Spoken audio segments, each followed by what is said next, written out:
ሰላም ጤና ይስጥልን ውድ የቻናላችን ተከታታዮች የፕሮግራማችን ቤተሰቦች ይህ አብዲራዋ ቲዩብ ነው። ፕሮግራማችንን ላይክ በማድረግ እንድትጀምሩ ላይክ ስታደርጉ የዚህም ፕሮግራም ተደራሽነት ተደማጭነት ከፍ ስለሚያደርግ ላይካችሁ ይጠቅመናል። ላይክ እያደረጋችሁ ተደራሽነታችንን ከፍ እንድታደርጉ አዲስ የሆናችሁ ቻናላችንን ዛሬ የከፈታችሁ ዛሬ ማድመጥ ለጀመራችሁ ፕሮግራማችንን ሰብስክራይብ በማድረግ የደወል ምልክቷን በመጫን የቻናላችን ቤተሰብ እንድትሆኑ የቻናላችን አባል እንድትሆኑ በአክብሮት እየጋበዝን ይህንን ፕሮግራም ከሀገር ውጭ የምታደምጡ የቻናላችን ተከታታዮች ድጋፋችሁም በሱፐር ስቲከር፣ ሱፐር ቻት፣ ሱፐር ታንክስ ድጋፍ እንድታደርጉ በአክብሮት ጥሪያችን እያቀረብን ታምራት ላደረክልን የሱፐር ቻት ድጋፍ ከልብ ታምራትን እያመሰገንን በቻናላችን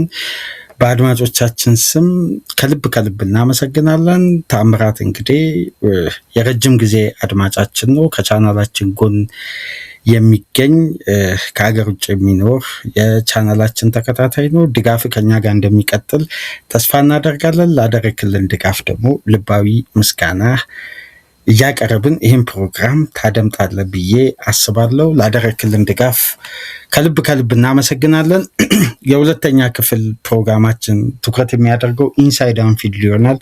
የሰሞኑን የዝውውር መረጃዎችን እንግዲህ ሰብሰብ አድርገን ትኩረት የምናደርግበት የበለጠ ደግሞ ትኩረት የሚያስፈልጋቸው ነጥቦች፣ መረጃዎች እንግዲህ ከሰሞኑ የወጡትን ከተለያዩ ሚዲያዎች ያገኘናቸውን ዘገባዎች ወደ እናንተ የምናደርስበት ፕሮግራም ሲሆን ሌሎች መነሳት ያለባቸውን ነጥቦችንም በዚህ አጋጣሚ በዚህ ፕሮግራም አንስተን በጋራ የምንወያይ ይሆናል። ከኛ ጋር ቆይታ ስታደርጉ ሌተስት አፕዴቶች እስከ ማክሰኞ ንጋት ይሄ ፕሮግራም ወደ እናንተ እስከሚደርስበት ድረስ ያሉትን የሊቨርፑል መረጃዎችን ወደ እናንተ የምናደርስ ይሆናል። ከኛ ጋር ቆይታ እንድታደርጉ በአክብሮት እንጋብዛለን። ከዚህ ፕሮግራም በመቀጠል በቼልሲና ሰሞኑን በስፋት መወያያ ርዕስ የሆኑ የተለያዩ ነጥቦች አሉ በቼልሲ ዙሪያ። ከነዚህም መካከል እንግዲህ የኩኩሬያ ቆይታ፣ የኢንዞ ፈርናንዴዝ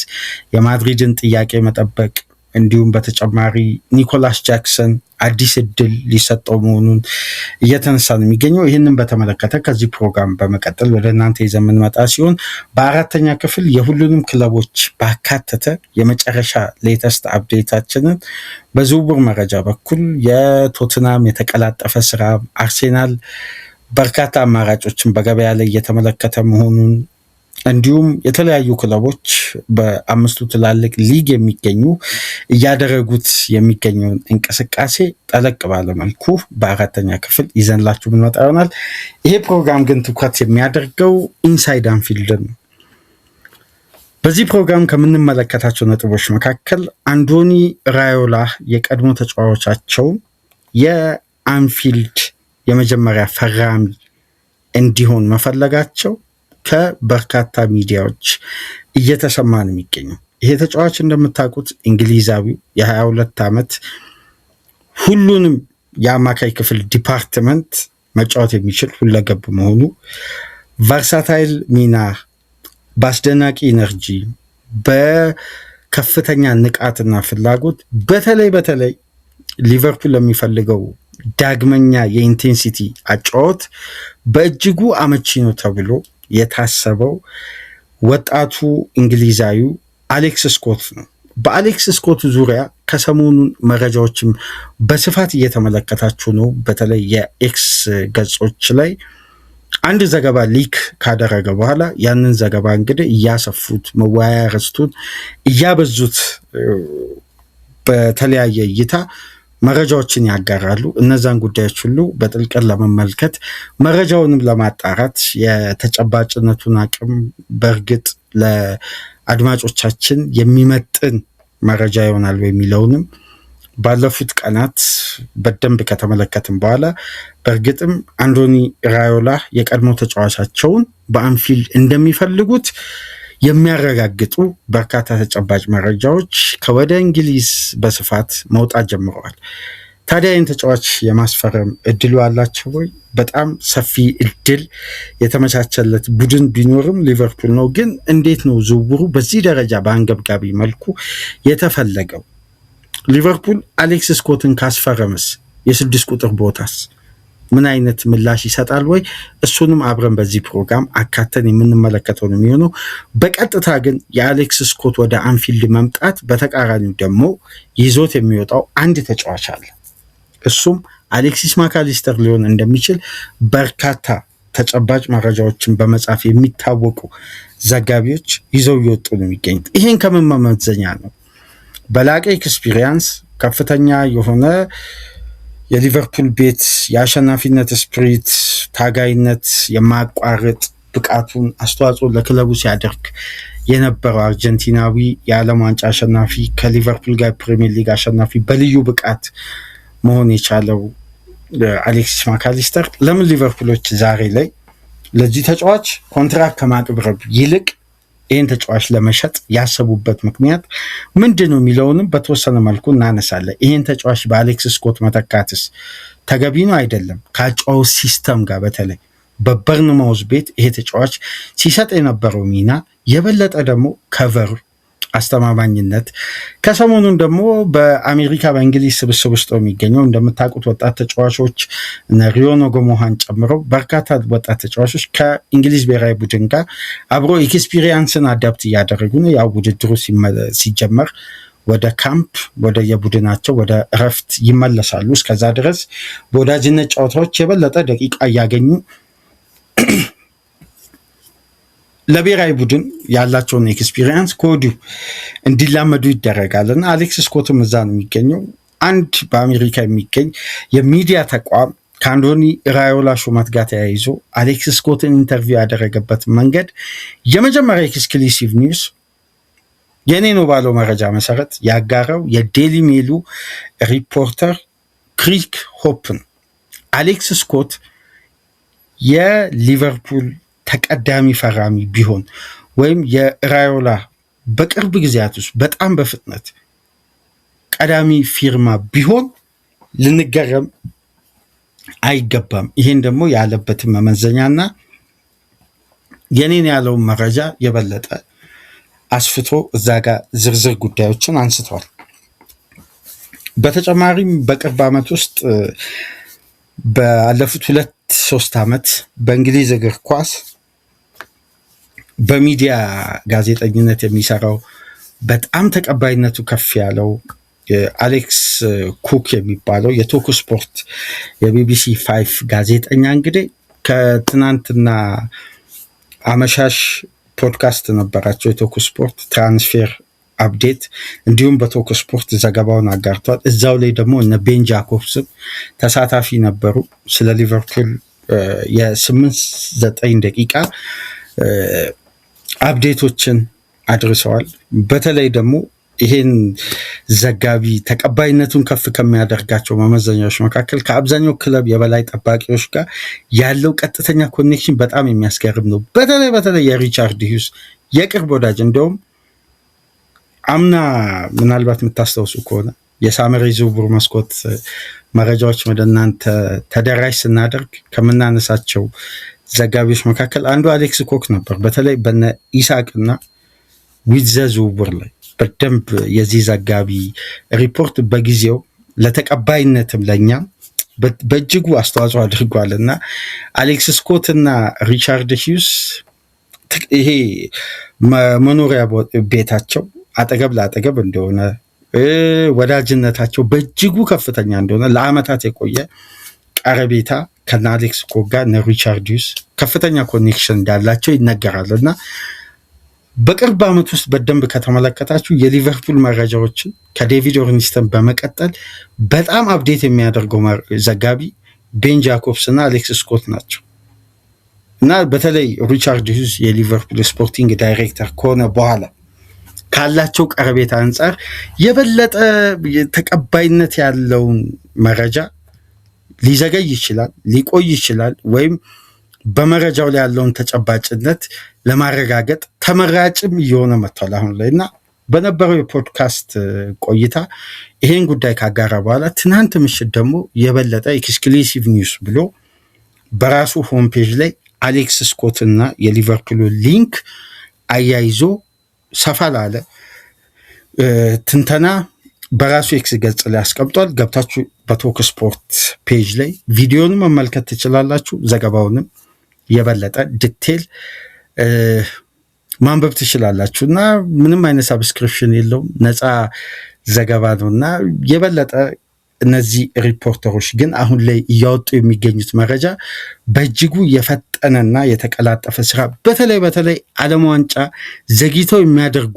ብሔራዊ ቡድኖች ወደ ዓለም ዋንጫ ጥሪ ያልደረሳቸው ተጫዋቾች አሁን በገበያው ላይ በእጅጉ በሊቨርፑል የሚፈለጉ ተጫዋቾች በጣም ይሄ ቢዲንግ ዋርና የበርካታ ክለቦች ፍላጎት የሚንጸባረቅባቸው ተጫዋቾች ላይ ያላቸውን አክቲቪቲ ሊቨርፑሎች ቀንሰው ጥራት ያለውን ግንባታ በተለይ የበለጠ የቡድኑን ባላንስ እና ዴብዝም በማጠናከር በኩል ከበስተጀርባ በርካታ ሂደቶች እየተሰሩ መሆናቸውን በመግለጽ የመጨረሻ አፕዴታቸው የሆነው ደግሞ ኔዘርላንዳዊው ኮርሊ ጋክፖ ነው። የኮዲ ጋክፖ ጉዳይ በነገራችን ላይ በሊቨርፑል ቤት አዲስ አርዕስት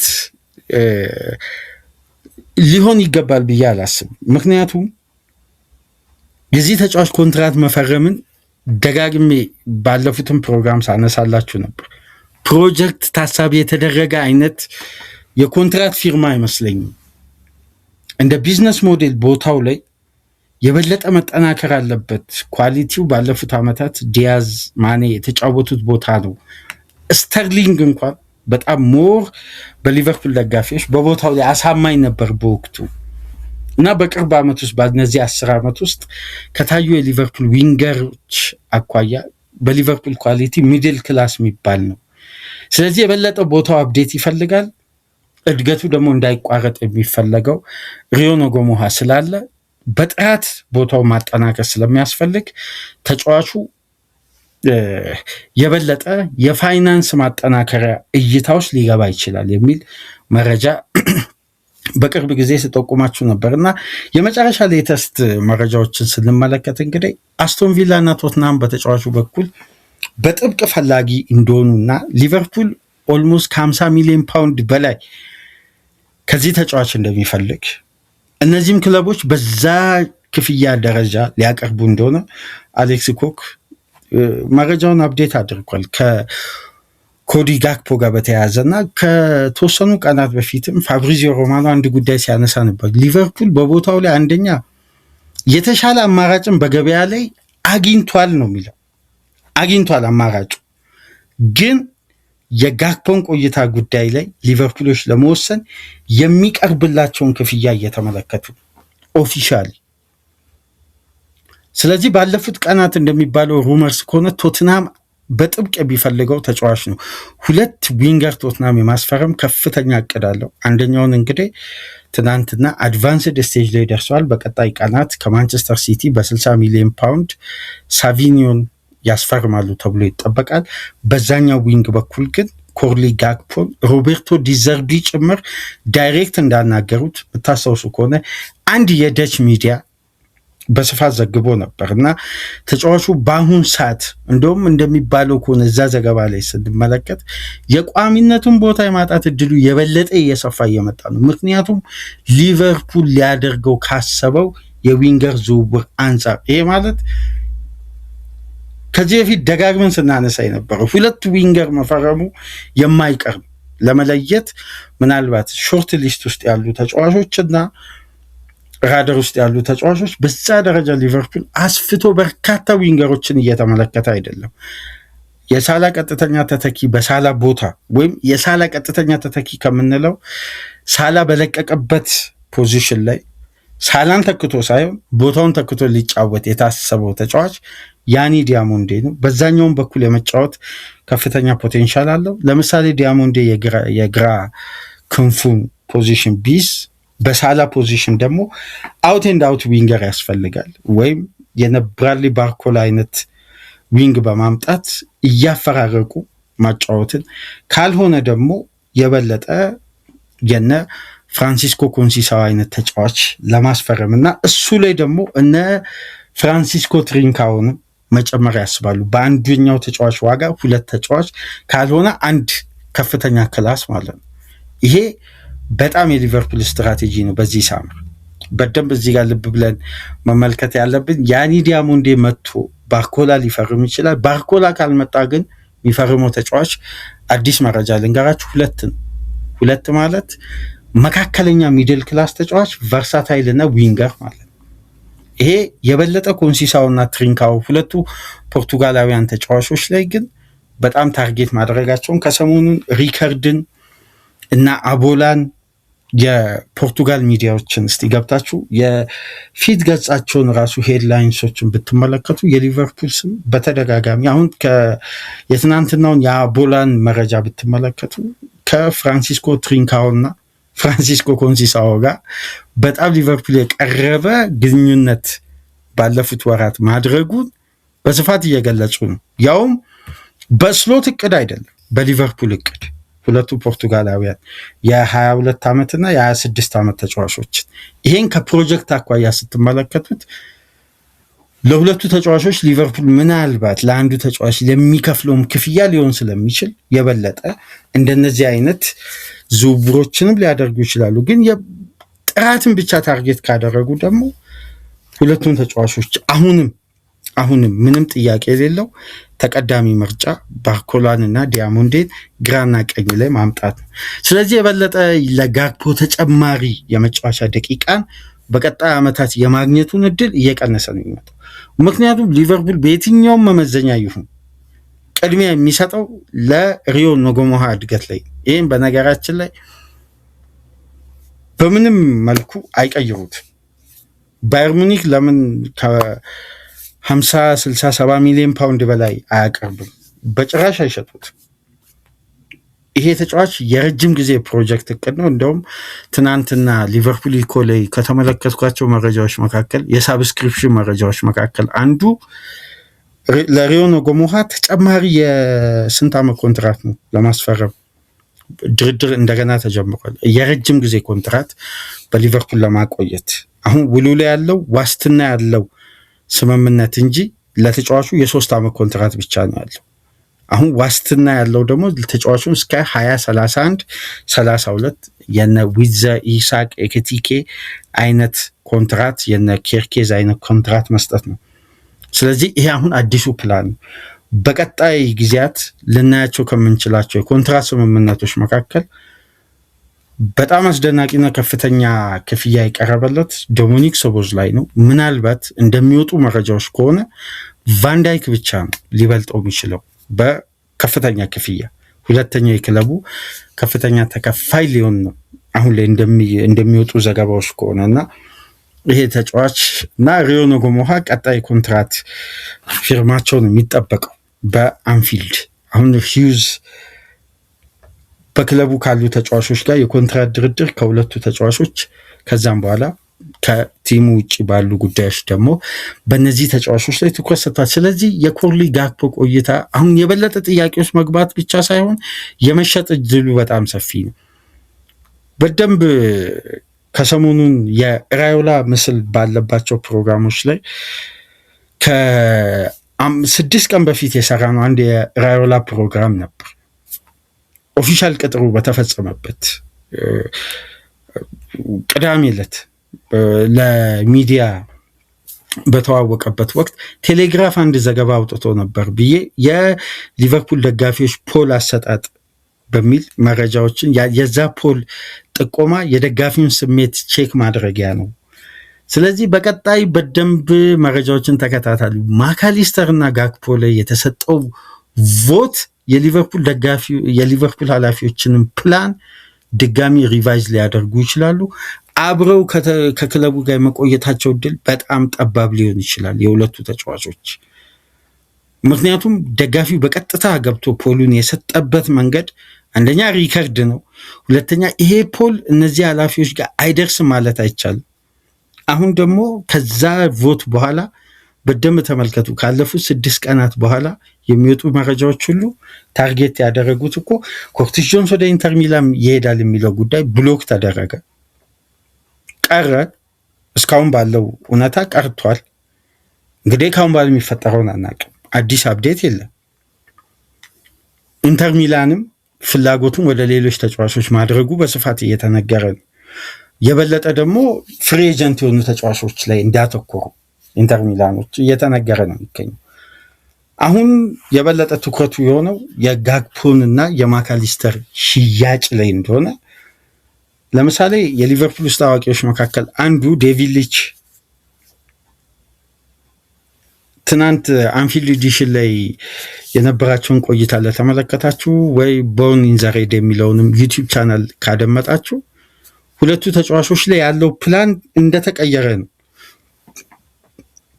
በተለይ ጋክፖ ላይ፣ ማካሊስተር ላይ እንኳን ሊቨርፑል የኮንትራት ድርድሩን ያቋረጠው ታስታውሱ እንደሆነ በፈረንጆቹ አዲሱ ዓመት መግቢያ አካባቢ ነው። አቋረጡ። ድጋሚ ምንም አይነት ጥያቄ አላቀረቡ። የማካሊስተርም አባት ይህንን በአርጀንቲና ሚዲያ ቀርቦ አሳውቋል። ከዛም በኋላ አሁን ጋክፖ እስከ 2030 እንደሚያቆየውን በጣም ከፍተኛ ኮንትራት ተሸክሟል።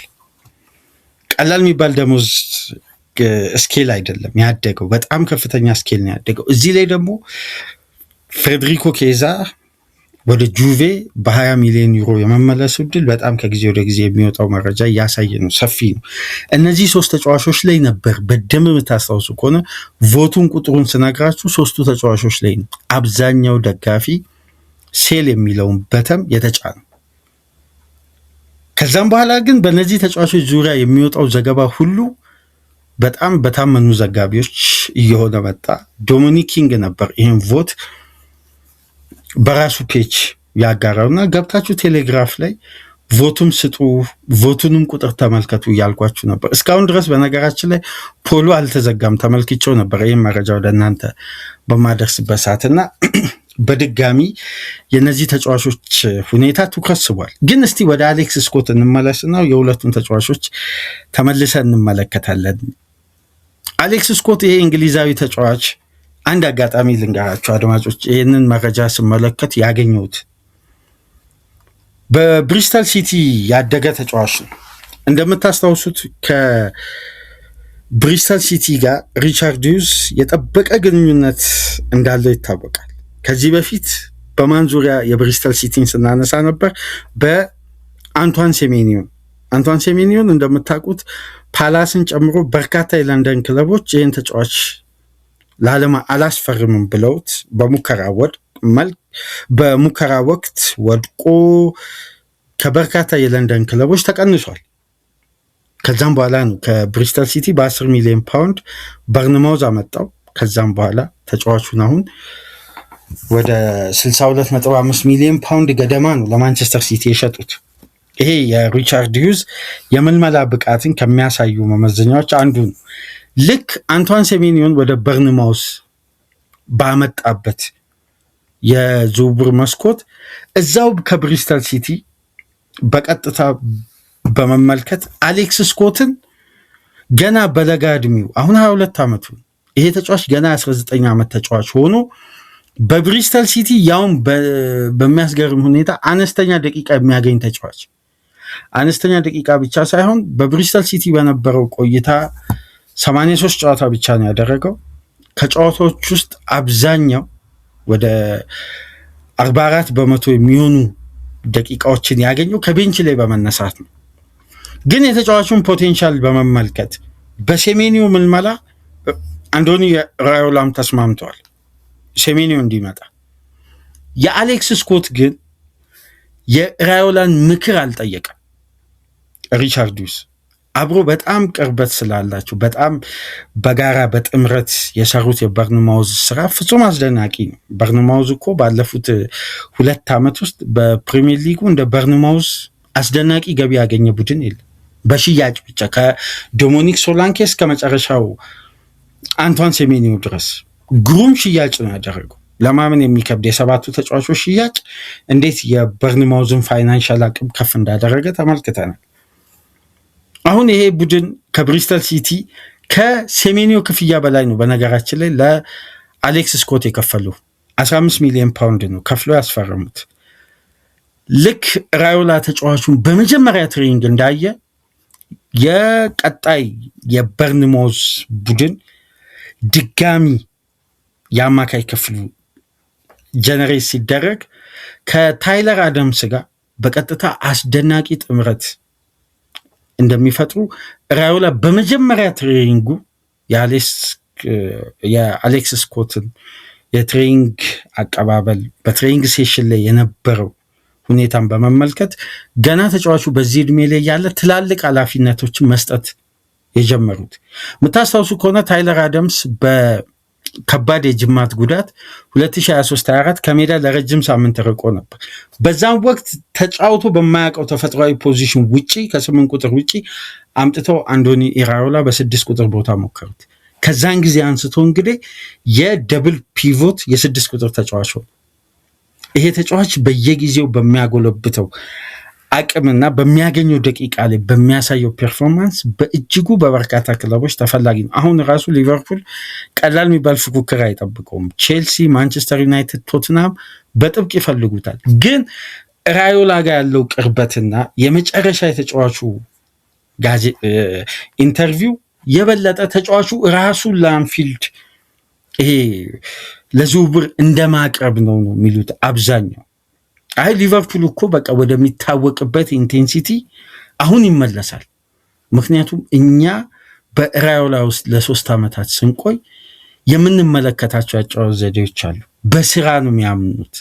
ኢንቴንሲቲን ነው ቅድሚያ የሚሰጡት። በጨዋታ ላይ ያለንን ትኩረትና ሜዳ ውስጥ የምናደርገው እያንዳንዱ እንቅስቃሴ ፍጥነት፣ ጉልበት፣ ሩጫን ያማከለ ስለሆነ ይሄ በአብዛኛው ከቡድናችን ባህሪ ጋር ተላምዶ ያጫወት አግሬሲቭ እና ኢንቴንሲቲን በየትኛውም ስቴዲየም ለመጫወት ቡድናችን በአስተሳሰብ ደረጃ ደፋር ነው። ስለዚህ የሊቨርፑል ደጋፊዎች ኤግዛይትድ ሊሆኑ ነው የሚገባው። የበለጠ ለቦታው ተገቢውን አሰልጣኝ ያገኙ ይመስለኛል ከነበረን ኤክስፒሪየንስ። እኔም በእግር ኳስ ህይወቴ ትልቅ ለውጥ እድገት እንዳመጣ የራዮላ ታክቲክ በእጅጉ ረድቶኛል፣ የስልጠና ሂደት። ስለዚህ አንድ ቀን አብረን በጋራ በድጋሚ ተገናኝተን ተጣምረን እንደምንሰራ ተስፋ አደርጋለሁ። ለመጨረሻ ላይ አንድ ቀን ከዛም በኋላ ይሄንን ጉዳይ ተቀብለው የተለያዩ ሩመርሶችን ፈጠሩ። ግን ሩመርስ ሳይሆን ተጨባጭም እውነታው ነው ከዛም በኋላ የተገኘ። ይሄ ተጫዋች በተጠናቀቀው የውድድር ዓመት ለበርንማውዝ ማድረግ ካለበት በፕሪሚየር ሊጉ ብቻ 38 ጨዋታዎቹ 35 አድርጓል። ከ35ቱ 34ቱን በቋሚነት ጀምሯል። 3 ጨዋታ ያለፉት አንዱን በቅጣት አንደኛውን በጉዳት አንደኛውን ደግሞ ማች ፊትነስ ከዛ ጉዳት ሲመጣ ብቁ ባለመሆኑ ከስብስቡ ውጭ ነው። ስለ ፊትነሱ፣ ስለ አስተማማኝነቱ፣ ስለ ተጫዋቹ ዲስታንስ ከቨርና በሜዳ ውስጥ ስለሚያደርገው ኢነርጀቲክ በተለይ ከእድሜው ከብቃቱ በተለይ የሚገኝበት እድሜና ሊቨርፑል ለያዘው ፕሮጀክት የበለጠ አማካይ ክፍሉ አቶታል የተባለውን ኢንቴንሲቲ በድጋሚ ጀነሬት ለማድረግ የነ ስኮት አይነት ድካም አልባ እንግሊዛዊ ተጫዋች ይፈልጋል ተብሎ ይታመናል። የበለጠ የሰቦዝ ላይንንም ሎድ ለመቀነስ በተመሳሳይ ባህሪ ግን በተለያየ ሚና በደም ከተመለከታችሁ የሊቨርፑል አብዛኛው ዲስታንስ ከቨር ተጫዋች ሰቦዝ ላይ ነው። የሊቨርፑል ከፍተኛ ዱዌል አሸናፊ ሰቦዝ ላይ ነው። ኢንድ ቱ ኢንድ ፔኔትር ብዙ በማጥቃቱም በመከላከሉም በኩል በርካታ ቁጥሮችን ብታዩ ቻንስ ክሬት፣ ዲፌንሲቭ አክሽን ሁሉ ኮንትሪቢዩሽኑን ብትመለከቱ ያለው ሚና በጣም ከፍተኛ ጥገኝነት የሰቦዝ ላይ እንቅስቃሴ ላይ ሊቨርፑል ይንጸባረቅ ነበር በተጠናቀቀ ውድድር። እነዚህን ጉዳዮች እንግዲህ ለያይቶ በየራሳቸው ሚና ላይ ጥገኛ እንዲሆኑ ለማድረግ የነ አሌክስ ስኮት አዲስ ፍላጎትና ኢነርጂ በተለይ ከእድሜና ከፕሮጀክት አኳያ ቅድሚያ ተሰጥቶታል ነው ሁሉ ሚዲያ ላይ ያሉ የሚገኙት። ተተኪነቱ ደግሞ በቀጥታ አሌክሲስ ማካሊስተር እንዲሆን የተፈለገበት ዋነኛ ምክንያት በደንብ አድማጮች ከዚህ በፊትም በተለያዩ ፕሮግራሞች ስናነሳ የነበረው ይሄ አንድ ተጫዋች 27-28 ዓመት ከደረሰ በኋላ በሊቨርፑል ቤት በተለይ በአሁኑ በአዲሱ አሰራር ስለ ኮንትራት ሂደት በጭራሽ በጣም ፐርሰንቱ ዝቅተኛ ነው። የሳላና የቫንዳይክ ጉዳይ ራሱ በረጅም ርቀት ተመልክተው ቡድኑን ባለበት የአሸናፊነት ስፕሪት እንዲቆይ ስለታሰበ ነው የሰጠው ኮንትራቱ እንጂ አዲሱ ሞዴል አዲሱ አሰራር በፌኖ ስፖርት ግሩፕ የጸደቀው የሚፈርሙ ተጫዋቾች የእድሜ ስኬል ትልቁ 26 ያሉ ተጫዋቾች ኮንትራት የሚያገኙት ትልቁም 26 ከዛ በላይ አያቀርቡ እና የበለጠ ካሁን በኋላ ለአንድ ተጫዋች በ5 ዓመት ኮንትራት ወይም በ6 ዓመት ኮንትራት አቆይተው ከዛም በኋላ ተገልግለው ሊሸጡ እንኳን ቢያስቡ ለሽያጭ ቢያወጡ እንኳን የሚያገኙት ገቢ በኮንትራቱ ስኬል ልክ ከእድሜው ጋር በተያያዘ ገቢው በሚታሰበው ደረጃ አይሆንም። አገልግሎቱም በዛው ልክ ነው እየቀነሰ ይመጣል። ስለዚህ ይሄ አዲሱ የቡድን ግንባታ ለሚያስፈልገው ሊደርሺፕ ትራንዚሽኑ ባላንሱ በና ሳላ አንዱ ዓመት ተጠበቀ። ከዛም በኋላ በነ ቫንዳይክ አሁን ቀጣዩ ዓመት በነ አሊሰን። ስለዚህ እነዚህ 2 ዓመታት ሽግግሩ የቅንጅት ጊዜ ይሆናል። የስሎት ውጤት ማጣት የቡድኑን ሽግግር በአግባቡ አለመጠበቅ ሊቨርፑል ለበለጠ እንደገና ተጨማሪ እይታ ውስጥ ከቷቸዋል። ለዛ አስፈላጊነቱ ወደ አይደንቲቲ መመለስ ነው፣ ያጫወት ቅርጹን መመለስ ነው፣ አስፈላጊውን ትራንዚሽን በበቂ ሁኔታ ማጠናቀቅ ነው። ይሄ 3ኛ ዓመት ደግሞ እንደ ቡድን ብቻ ሳይሆን ለአዲሱ ስትራክቸር ከባድ ወቅት ይሄ ነው። አሁን የትኛው ማምለጫ ሰበብ የለም። ለኤድዋርድም ለሂውዝም ማምለጫ ሰበብ የለም። ይሄ 3ኛ ዓመት የህልውና ጉዳይ ነው ለነሱም ኮንትራት። ስለዚህ በዚህ ስራቸው ላይ በአግባቡ በመጀመሪያ ዓመት ያገኙትን ክሬዲት ሊቨርፑል ሻምፒዮን ሲሆን ትልቁን ክሬዲት እንደወሰዱት ሁሉ ያንም ሙያዊ ተግባር የሚያስቀጥሉበት ሲዝን ነው ተብሎ ስለሚጠበቅ ኃላፊነቱ ቀላል አይደለም። ስለዚህ እያንዳንዱ ጉዳይ የሚወሰነው የአምኖ አይነት አግሬሲቭ ውሳኔ ሳይሆን የቀድሞ አይነት የሊቨርፑል ስልታዊ አካሄድ የረጅም ጊዜ አገልግሎትንና ታርጌትን ታሳቢ ያደረገ። ስለዚህ አሁን አሌክሲስ ማካሊስተር በፈረንጆቹ መስከረም ወር 28 ዓመቱን ይይዛል። 2 ዓመት ኮንትራት ነው ያለው። ሊቨርፑል ከ65 ሚሊዮን ፓውንድ በላይ የሚቀርብለት ከሆነ አዋጪ ዲል ነው ተብሎ እየተወሰደ ነው። ልክ እንደማን እንደ ቢዝነስ ሞዴል እንደ ሉዊስ ዲያዝ 72 ወደ 68 ሚሊዮን ፓውንድ ገደማ መሸጥ የ28 ዓመት ተጫዋች 2 ዓመት ኮንትራት የቀረውን ቀላል የሚባል ቢዝነስ አይደለም። በቦታው ላይ ግን የሚመጣው ተጫዋች ኳሊቲ እና ጥንካሬም ደግሞ የበለጠ ወሳኝነት አለው። በአግባቡ ከራዮላ ጋር ያለው ቆይታ ደግሞ በልዩነት በልዩ ፕሮግረስና እድገት ምርጥ ሆኖ ለ3 ተከታታይ ዓመት መቆየቱ አሌክስ ስኮት ደግሞ በቦታው ላይ ተመራጭ አድርጎታል። ይሄ ማለት በቀጥታ ተጫዋች በተጫዋች የመተካትና ስትራቴጂክ የሆነ ውሳኔ ነው።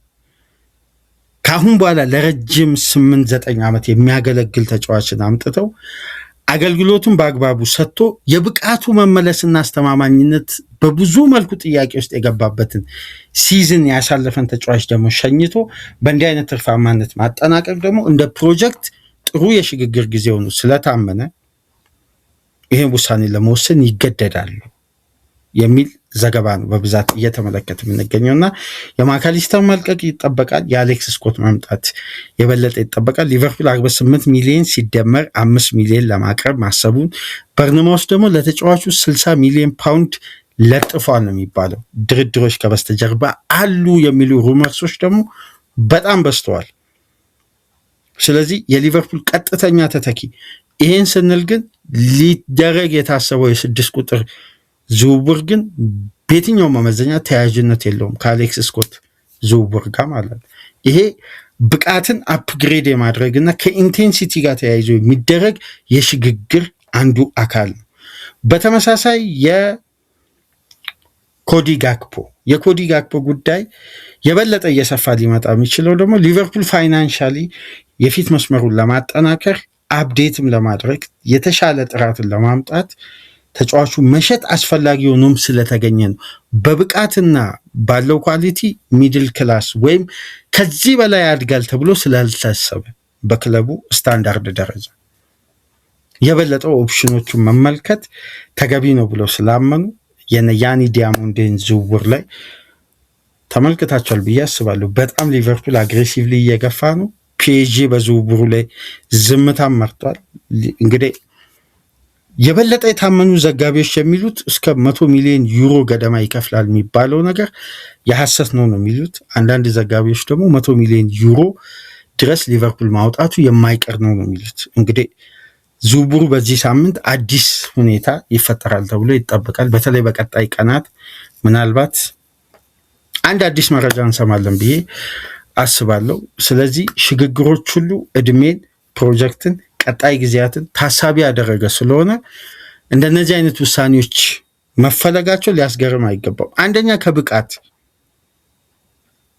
ዋጋ የሚያስከፍሉ ጊዜያት አሁን ሊቨርፑል ለምሳሌ በኩናቴ በኩል የከፈለው ዋጋ አለ፣ የኮንትራት ሂደት በዚህኛው ሳመር መሸጡ አስፈላጊ ሆኖ ስለተገኘ የነ ማካሊስተርና የጋክፖ ጉዳይ ግን የበለጠ ከክለቡ ጋር ከመቆየታቸው ይልቅ የመልቀቃቸው እድል ሰፊ እንደሆነ አብዛኛው ዘገባ ላይ እየተመለከት የምንገኘው እና ሊቨርፑል የቀጣይ ጊዜያትን የቡድን ግንባታ አሁንም በዚህኛው የዝውውር መስኮት አጠናክሮ እንደሚቀጥል ይጠበቃል። አሌክስ ስኮት ደግሞ የአማካይ ክፍሉ አሁን ምናልባት ሊቨርፑል አክቲቭ ሆኖ በፍጥነት ያለ ቢዲንግ ዋር በጣም በተቀላጠፈ ሁኔታ ሊያስፈርሙ የሚችለው እንግሊዛዊ አማካይ። ከዛም በኋላ የ6 ቁጥር ቦታ ምናልባት የላሚን ካማራ ጉዳይ ሚዛን የሚደፋ ይመስላል። አሁን በነገራችን ላይ አደም ዋርተን ጉዳይ ከስሎ ስንብት በኋላ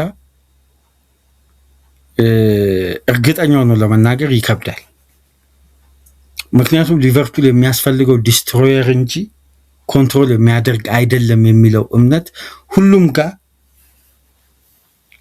እንዴ ይሄኛው ሐሳብ